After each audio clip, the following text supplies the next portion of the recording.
Good morning students.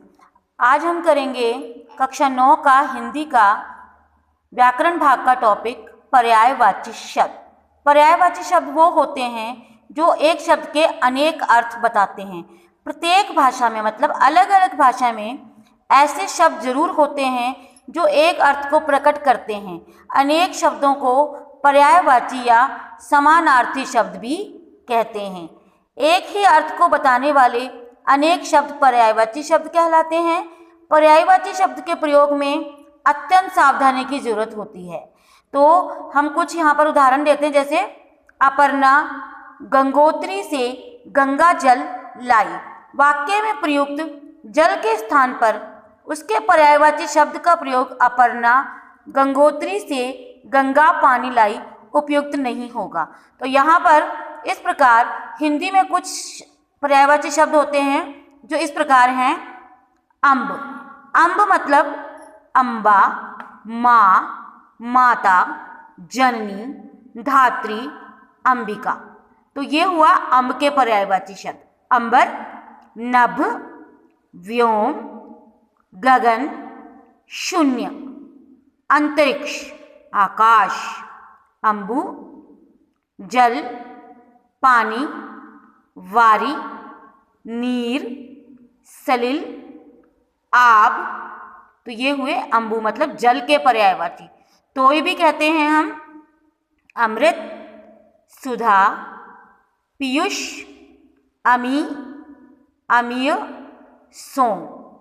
अचल, पहाड़, पर्वत, नग, कुट, गिरी, भूधर, अग्नि, आग, अनल, पावक, ज्वाला, वहनी, वैश्वानर।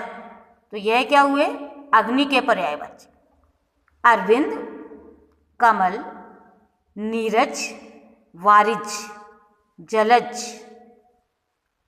पंकज, शतदल। जो कमल होता है बेटे वो शतदल से 100 तरीके के उसके अंदर होते हैं। अंबुज, ये हुए अरवी मतलब कमल के पर्यायवाची। अमर, देव, सुर, निर्जर, विबुध, अनिमेष, देवता। तो ये हुए देवता यानी भगवान के पर्यायवाची।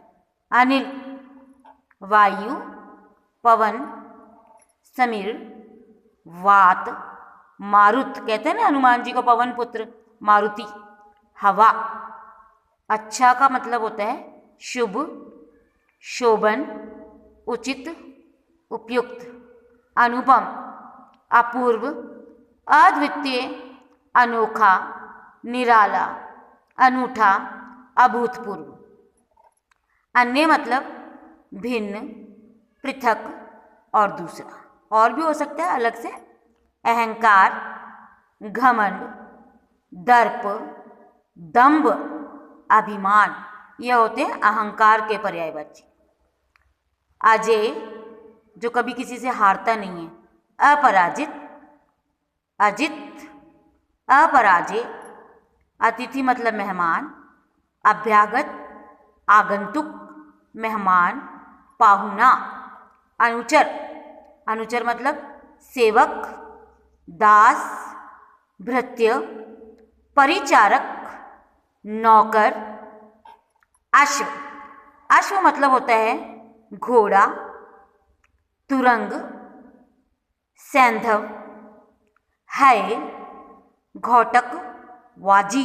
सैंधव इसलिए कहते हैं कि माना जाता है कि सिंधु सभ्यता के अंदर घोड़े का मतलब जैसे ज़्यादा प्रयोग किया गया था।